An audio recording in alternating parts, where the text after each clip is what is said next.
Қор биржасы деген не сұрағына жауап іздеп көрейік. Біріншіден, қор биржасы дегеніміз қысқаша айтқанда акцияны сатып алушылар мен сатушылар мәмілеге келетін алаң, ол үлкен алаң, яғни қор биржасында тек қана екі тұлға болады. Ол сатып алушылар және сатушылар, басқа ешкім жоқ. Сіз как трейдер ретінде рынокта рынокпен бірге-бір боласыз. Бұл жерде ешкім сіздің бизнесіңізді тексеріп келетін өрт сөндіргіштер жоқ, штраф салып кететін сес келмейді бұл жерге деген сияқты. Сондай бұл трейдинг саласының өте кереметтігі осы жерде. Тек қана сіз жылына 2 рет салығыңызды төлеп отырсаңыз болды табысыңыздан, ары қарай сауда мәмілесі брокер арқылы орындалады. Яғни посредник брокер дейді. Сіз белгілі бір акцияны сатып алу, сату үшін тікелей биржа арқылы сатып ала алмайсыз, немесе сата алмайсыз. Белгілі брокерлер лицензиясы бар, дұрыс, жақсы жұмыс істейтін брокерлер арқылы, шынайы брокерлер арқылы сатып алып, сатылады акциялар. Ірі компаниялар, яғни эмитенттер дейді, ірі компаниялар даму үшін өз үлесінің белгілі бір бөлігін биржа арқылы сатылымға шығарады. Яғни листингке өтеді. Листинг дегеніміз ол лист деген, список дегеннен шыққан. Сол қор биржасына белгілі бір компаниялар тексеруден өту арқылы сол тізімге енеді. Акцияларын сатылымға шығару үшін. Ары қарай кеттік. Қор биржасы деген не сұрағына тағы да жауап беретін болсақ, визуально қарайтын болсақ, мысалға мына жерде Tesla, Facebook, Google, Amazon ірі компаниялар, эмитенттер деп айтсақ болады. Бұл компаниялар белгілі бір қор биржаларына ұсыныс жасау арқылы жаңағы сауда алаңына акцияларын салу үшін. Яғни осы қор биржалар арқылы листингтен өтеді. Яғни листинг әрбір қор биржасында салтанатты түрде өтіледі.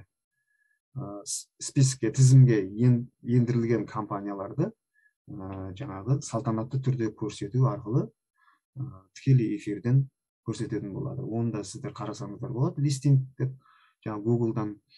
Яғни біздің отандық қор биржасының біреуі ол КСЕ, мысалы, мына жерде көрсетіп қойдым. 2 қор биржасы бар бізде Қазақстандықта. Ірі брокер қор биржаларымен көрсеткім келді.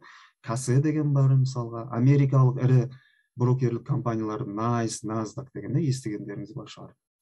Және де жаңағы айтқанымыздай брокерлер болады. Яғни брокерлер ол посредниктер. Біз делдал десек те болады. Бұл жерде мысалға отандық бізде Жусан Инвест деген бар, мысалы Халық Инвест деген брокерлік компаниялар бар. Американың ең ірі деген компаниялардың бірі TD Ameritrade және Interactive Brokers деген. Қазақстан өзіміздің отандық қор нарығының өзінде 20-дан аса брокерлік компаниялар бар. Көпшілігі байқаған болсаңыздар, ол банк посредниктер, банктер бізде брокерлер. Брокерлік компанияларды осы өзіміздің отандық КСЕ қор нарығында да қор нарығының сайтында қарауға болады. Сайтына кірсеңіздер, мінекей брокерлер КСЕ мүшелерінің тізімі деп қойған. В основном брокерлер, 20-дан аса брокер бар, мінекей қарайтын болсаңыздар. Мұқият қарап шықсаңыздар болады, сайтқа кіріп, компаниялардың да тізімдері бар бұл жерде деген сияқты. Көбінесе банктар, посредниктер, мінекей жаңағы айтып кеткендей. Мінекей мәліметтер көп бұл жерде. Листингке байланысты мінекей компаниялардың тізімі дейді мысалға.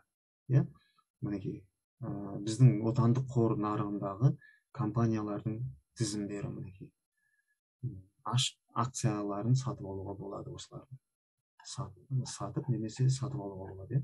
Шетелдік компаниялардың акциялары да бар мысалға бұл жерде. Қарап шықсаңыздар болады. Мына Apple компаниясы мінекей акциясы біздің қор нарығында касседе. Немесе америкалық қор нарығы, егерде ағылшын тілін білетін болсаңыздар, листингтегі компанияларды қарауға болады. Бұл жерде NICE ірі компаниялар, америкалық, немесе NASDAQ дейді, америкалық компаниялар деген сияқты. Осыны қарап шықсаңыздар болады. Одан кейін нарықта, қор биржасында сатушылар мен сатып алушылар, жаңағы айтқанымыз, яғни қор нарығындағы акция бағаларын жылжытатын, қимылдататын сатушылар мен сатып алушылар тек қана бағана айтқандай.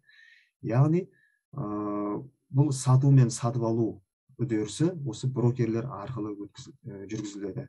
Яғни сатушылар мен сатып алушылар болуы мүмкін кәдімгі қарапайым трейдерлер, мінекей, ол болсын, қыз болсын, дегенмен де айта кететін жағдай, қыз балдар, әйел адамдары бұл трейдингте жақсы жаңағы жетістіктерге жетіп отырғандар бар. Олар более дисциплинированный болады, жаңағы ережені бұзбауға тырысады. Және де ірі инвесторлар, мына көкемізді танып отырған шығарсыздар, ірі көкеміз деп айтсақ болады. Осы дүние жүзіндегі ең ірі инвесторлардың бірі деп айтсақ та болады. Уоррен Баффет, инвестор, предприниматель, өзінің хедж фонды бар деген сияқты. Және де осы биржада бағаны құратындар фондтар, небір фондтар бар. Ірі компаниялар, жаңағы айтып кеткенде хедж фондтар. Мысалға біздің өзіміздің еліміздегі жаңағы зейнетақы қоры бар. Зейнетақы қорларда осы тікелей жаңағы өздерінің брокерлер арқылы, немесе тікелей фондтар брокерлер арқылы да мәмілеге келеді. Немесе рыноктан тыста жаңағы қор биржаларында жұмыс жасауға болады.